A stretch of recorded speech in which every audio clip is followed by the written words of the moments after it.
How to check your CPU temperature in Windows. Hi everyone, welcome to the channel. This is Rose from Create Login and Delete. Without further ado, let's dive right into the video.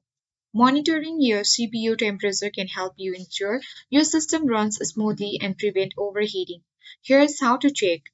Simply you can check CPU temperature from BIOS, restart your computer, and during startup, press the designated key to access the BIOS.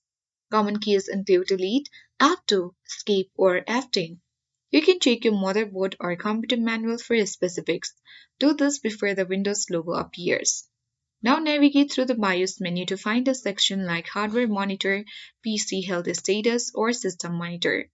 Then look for a CPU core temperature or similar reading and exit the BIOS without making changes. Method 2. You can use the third-party applications like you can download and install open hardware monitors and run the software and monitor additional metrics. That's it. I hope this guide was helpful. If it was, then do like, share, comment, and don't forget to subscribe. Thank you for watching.